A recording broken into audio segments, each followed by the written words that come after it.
Hello everyone, welcome to online classes. हम लोगों ने पावर शेयरिंग क्लास 10 सिविक्स का चैप्टर 1 शुरू किया था और टॉपिक वाइज मैंने आपको उसमें एक एक बातों को समझाया था और सारी टॉपिक को हम कह सकते हैं पावर शेयरिंग पूरी चैप्टर को हमने ख़त्म कर दिया था। अभी जो आज का हम लोग का एक स्पेसिफिक क्लासेज है या स्पेसिफिक मैंने वीडियो बनाई है, इसमें कुछ मोस्ट इम्पॉर्टेंट जो कि पावर शेयरिंग से आपको क्वेश्चन बनते हैं जो आपके एग्ज़ाम में, और इससे बाहर एक भी क्वेश्चन नहीं बन सकते हैं, ये मैं आपको बता रहा हूँ। क्वेश्चंस का तरीका पूछने का अलग हो सकता है, बट क्वेश्चन का जो कंटेंट होगा वो वही होगा। तो एक एक क्वेश्चंस को इस क्लासेज में हम डिस्कस करते हैं। तो सबसे पहला क्वेश्चन है आपका कि describe the internal lingual diversity of Belgium. तो देखिए, इस क्वेश्चंस को कैसे पूछा जा सकता है। तो सबसे पहले तो हमने बताया था कि इसको ऐसे भी पूछा जा सकता है कि describe the ethnic composition of Belgium. तो एथेनिक कंपोजिशन ऑफ बेल्जियम आपको पता है। इसके बाद इसको सेकेंड तरीका से हमने बताया है कि describe the internal lingual diversity of Belgium, मतलब लैंग्वेज के आधार पे जो डाइवर्सिटी थी उसको आप क्या कीजिए, डिस्क्राइब कीजिए। कहाँ पे? बेल्जियम में। तो आपने पढ़ा था। ऐसे भी पूछ सकता है कि सबसे पहले describe the ethnic composition, what do you mean by ethnic composition. तो एथेनिक कंपोजिशन भी मैंने आपको बताया था कि एथेनिक कंपोजिशन क्या होता है। तो ethnic composition is a group of people that have similarities with each other with respect to culture, language, history और सोसाइटी। मतलब कि एक तरह की सिमिलरिटी होती है जो एक ग्रुप्स में हो सकती है, लैंग्वेज के आधार पे, सोसाइटी के आधार पे या कल्चर के आधार पे, उसे एथेनिक कंपोजिशन बोलते हैं हम। इंटरनल लिंगुअल डाइवर्सिटी अगर बेल्जियम की पूछ दी जाए या एथेनिक कंपोजिशन ऑफ बेल्जियम की पूछी जाए तो कैसे पूछा जा सकता है। तो इसमें आप बताइएगा कि एथेनिक कंपोजिशन ऑफ बेल्जियम या लिंगुअल डाइवर्सिटी ऑफ बेल्जियम में कैसे था। तो 59% जो कि फ्लैमिश रीजन में डच स्पीकिंग पीपल रहते थे, 40% वेलोनिया रीजन में फ्रेंच स्पीकिंग पीपल रहते थे, और 1% क्या थे? जर्मन स्पीकिंग पॉपुलेशन थे। बट कैपिटल सिटीज़ में उल्टा था, 80% फ्रेंच स्पीकिंग जो पीपल रहते थे और 20% डच स्पीकिंग पीपल रहते थे। इसको आप सम अप करिए कि जैसे कि डच स्पीकिंग मेजोरिटी जो कंट्री में थी, कंस्टिट्यूट जो कि मेजोरिटी कंट्री में थी बट माइनॉरिटी कैपिटल सिटी में थी। तो इस तरह से आपका लिंगुअल डाइवर्सिटी से क्वेश्चन बन सकता है और आप इसको इस तरह से लिख सकते हैं। तो एक बात आपको आज मैं बता देता हूँ कि क्वेश्चन का भले ही पूछने का तरीका अलग हो सकता है, लेकिन क्वेश्चंस क्या होंगे, इसी से बनेंगे। और देखिए, आंसर क्वेश्चन जो होते हैं ना, तो एक बोल सकते हैं आपके आंसर की जो लिखावट होनी चाहिए, आंसर जो होती है एक च्युइंगम की तरह होती है, जो स्ट्रेच करने आपको आना चाहिए। मतलब कि क्वेश्चन के हिसाब से, जैसे अगर इसी को एक ऑब्जेक्टिव क्वेश्चन में पूछा जा सकता था तो ऐसे पूछ सकता था कि describe the Dutch speaking people in country. तो आपको अगर पूरा पता है कि हाँ पूरा मेरा आंसर ये है, तो आप उसमें से एक आंसर आपको ऑब्जेक्टिव लिख सकते हैं। तो आप उसको क्वेश्चन के हिसाब से स्ट्रेच कर पाइएगा और पॉइंट बाय पॉइंट आंसर को लिख पाइएगा। ठीक है। इसके अलावा अगर बात किया जाए नेक्स्ट क्वेश्चन की, तो नेक्स्ट क्वेश्चन जो हमारा है, describe the ethnic composition of Sri Lanka पूछा जा सकता है। तो एथेनिक कंपोजिशन ऑफ श्रीलंका मैंने आपको बताया था कि श्रीलंका में क्या थी कि 74% सिन्हाला स्पीकर्स थी, तमिल स्पीकर्स 18% थी। तो इस तरह की जो कि एथेनिक कंपोजिशन कहाँ की थी? श्रीलंका की थी।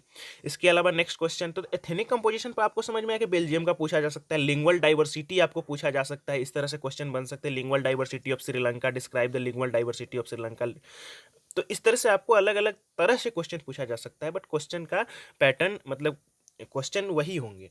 नेक्स्ट क्वेश्चन है, what do you mean by the majoritarianism. बिल्कुल, मेजोरिटेरियनिज्म से आप क्या समझते हैं। तो मैंने आपको बताया था कि मेजोरिटेरियनिज्म क्या होता है? A belief that the majority community should be able to rule a country by disregarding a wishes and needs of the minority. मतलब कि एक तरह की ये क्या होती है? बिलीफ होती है जिसमें मेजोरिटी कम्युनिटी ऐसा सोचती है कि हम क्या करेंगे, माइनॉरिटी पर रूल करेंगे और उनकी विशेष को डिसरिगार्ड कर देंगे। तो मेजोरिटेरियनिज्म हो गया। इसके अलावा नेक्स्ट क्वेश्चन इसमें कैसे बन सकता है? तो describe the laws that rise dispute between Tamil and Sinhalas. तो हमने बताया था कि कैसे मेजोरिटेरियनिज्म इन श्रीलंका हुआ था, तो वही क्वेश्चन को अलग तरह से पूछा गया है। मेजोरिटेरियनिज्म इन श्रीलंका को देखिए कैसे पूछा, describe the laws that rise, मतलब ऐसी कौन सी लॉ बनी थी श्रीलंका में जिससे क्या होती, तमिल एंड सिन्हाला के बीच में जो कि डिस्प्यूट दिखने को मिली थी। तो हमने बताया था कि कुछ स्टेप्स लिए गए थे सिन्हाला कम्युनिटी के द्वारा सुपरमेशी एस्टेब्लिश करने के लिए। जैसे कि 1956 में क्या किया गया था तो सिन्हाला को ऑफिशियल लैंग्वेज घोषित कर दिया गया, जिससे तमिल अपनी जो लैंग्वेज थी उसको डिसरिगार्ड फील करने लगे, तमिलियंस को डिसरिगार्ड फील होने लगे। उसके अलावा सिन्हाला को जॉब्स यूनिवर्सिटीज़ वगैरह में फेवर मिलने लगा। बुद्धिज़्म को क्या किया, स्पेशल रिलीजन बनाकर और उसको प्रोटेक्ट कॉन्स्टिट्यूशनली देने लगे। तो इस तरह से कुछ स्टेप्स लिए गए थे, जिससे क्या हुई थी, फीलिंग ऑफ एलिनिएशन डेवलप हुई किसमें, तमिलियंस में। तो इन सब के परेशानी से क्या हुआ था कि तमिल और सिन्हाला के बीच में जो कि रिलेशन थी वो स्ट्रेंड हो गया। तो इस तरह से हम क्या कहते हैं, अलग अलग तरह से आपका क्वेश्चन बन सकता है। तो ये आप देखिए किस तरह से क्वेश्चन बन सकता है। 4 क्वेश्चन जो आपका है, describe the amendment which played an important role in forming power in Belgium. मतलब कि अलग मतलब कह सकते हैं कि describe the amendment which played a important role in forming power in Belgium. मतलब कि उन अमेंडमेंट की बात की। इस क्वेश्चन को देखिए डायरेक्ट भी आपका बन सकता है कि describe the model of accommodation in Belgium. ठीक है, मॉडल ऑफ एकोमोडेशन को डिस्क्राइब कीजिए। या देखिए क्वेश्चन कैसे पूछा गया है, इसको ऐसे भी पूछा गया है कि डिस्क्राइब द अमेंडमेंट, मतलब उस अमेंडमेंट की बात कीजिए जो एक इम्पॉर्टेंट रोल प्ले करती है क्या, फॉर्मिंग द पावर, मतलब कि जो बेल्जियम में एकोमोडेशन होती है उसको फॉर्म करने में इंपॉर्टेंट रोल प्ले करती है। तो हमने क्या बताया था कि कुछ आपको कॉन्स्टिट्यूशनल 4 टाइम्स कॉन्स्टिट्यूशनल अमेंडमेंट की गई थी 1970 से लेकर 1993 तक। और उस मॉडल ऑफ एकोमोडेशन जैसे क्या था, सबसे पहले उसमें बोला गया था कि कॉन्स्टिट्यूशनल प्रिस्क्राइब्स किया गया था कि नंबर ऑफ मिनिस्टर्स इक्वल होंगे, फ्रेंच और डच स्पीकिंग मिनिस्टर्स होंगे कंट्री में।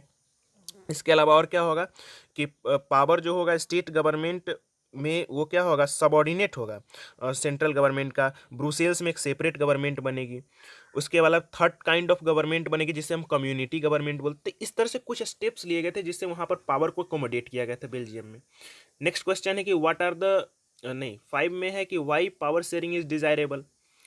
तो पावर शेयरिंग क्यों डिजायरेबल है, डायरेक्ट क्वेश्चन बन सकता है। या इसको ऐसे भी पूछा जा सकता है, why do we need to share power. मतलब पावर शेयरिंग क्यों डिजायरेबल है, या हमें पावर शेयर करने की ज़रूरत क्यों है। तो मैंने आपको बताया था कि पावर शेयरिंग ये बहुत ही इफेक्टिव और डायरेक्ट क्वेश्चन बन जाता है, why power sharing is desirable. तो आप लोग इसको अच्छे से प्रिपेयर रखिएगा। इसको अलग अलग तरह से क्वेश्चन पूछा जा सकता है, लेकिन क्वेश्चन का जो आपका कंटेंट वही होगा जो हमने आपको बताया है। तो कंटेंट आपको पता होना चाहिए। तो why power sharing is desirable, तो आप बोलिएगा पावर शेयरिंग इज डिजायरेबल, या why do we need to share power. तो power sharing is desirable for 2 fronts, prudential और मोरल। मैंने आपको बताया था। इसमें क्या होती है कि ये चांसेज ऑफ कन्फ्लिक्ट्स होते हैं उसको रिड्यूस कर देता है। वायलेंस और पॉलिटिकल इनस्टेबिलिटी बना कर, तो वायलेंस होगी, पॉलिटिकल इंस्टेबिलिटी आएगी, लेकिन पावर शेयरिंग करने से हम क्या होगा, पॉलिटिकल स्टेबिलिटी को हम बनाए रखते हैं। ये सारा आपका यूजेज है। मोरल रीजन में क्या होती है कि वेरियस स्पिरिट ऑफ डेमोक्रेसी, तो ये आपका लिख सकते हैं। 6 क्वेश्चन है कि what are the various forms of power sharing. मतलब अलग अलग फॉर्म्स को डिस्क्राइब कीजिए जो कि पावर शेयरिंग के लिए है। तो मैंने क्या बताया, तो power sharing give an example of each, और मतलब सबका एक एक एग्जांपल दीजिए। तो हमने क्या बताया कि कुछ डिफरेंट फॉर्म्स है पावर शेयरिंग का, जैसे कि power sharing among different organs of government, power sharing among different levels of government. Third में हमने बताया था कि power sharing among different social groups and power sharing among different political parties, pressure groups and movement. और सबका एक एक example लिख दीजिए। तो power sharing among different organs of government में हॉरिजॉन्टल डिस्ट्रीब्यूशन ऑफ पावर हो जाएगा। Power sharing among different levels of government में क्या हो जाएगा, वर्टिकल डिस्ट्रीब्यूशन ऑफ पावर हो जाएगा।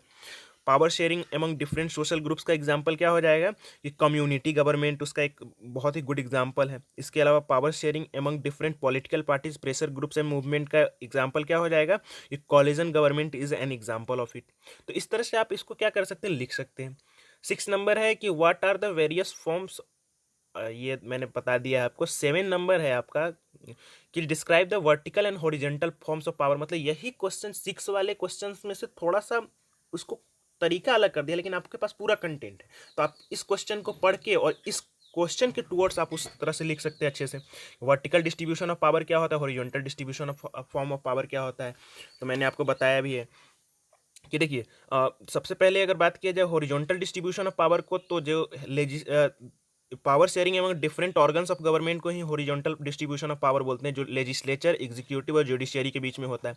इससे क्या होता है, that that create the system of checks and balanced, ठीक है, दैट डेवलप्ड। इसके अलावा वर्टिकल शेयरिंग ऑफ पावर में हम क्या लिख सकते हैं कि power sharing among different levels of government is called vertical distribution of power. जो क्या होता है, सेंट्रल से स्टेट, स्टेट से लोकल, और दैट सिस्टम इज डेवलप्ड, या फेडरल डिवीजन ऑफ पावर भी इसे हम बोलते हैं, जिसे हम फेडरलिज्म बोलते हैं। तो इस तरह से आप लिख सकते हैं इसको। तो ये आपका कुछ मोस्ट इंपॉर्टेंट आपका क्वेश्चंस था जो मैंने आपको डिस्कस किया, इससे बाहर आपका एक भी क्वेश्चंस नहीं आने वाला है। जैसे ऑब्जेक्टिव्स में कुछ क्वेश्चन कैसे बन सकता है, तो आपको ऑब्जेक्टिव्स में बन सकता है कि सबसे मोस्ट इंपॉर्टेंट कि यूरोपियन यूनियन का जो हेडक्वार्टर कहाँ चुना गया, तो ब्रुसेल्स में। तो इस तरह से आपका कुछ बनेगा। ऑब्जेक्टिव भी आपको मैं एक क्लास लूँगा जिसमें कि मैं कुछ पूछूंगा ऑब्जेक्टिव्स के बारे में और आपका कंप्लीट करवा दूंगा। तो आपका इतना इंपॉर्टेंट था क्वेश्चन, इससे बाहर एक भी क्वेश्चन नहीं आनी है। तो आप इस सारे क्वेश्चंस को अच्छे से प्रैक्टिस करिएगा, लिखिएगा और आपका कंप्लीट हो जाएगा।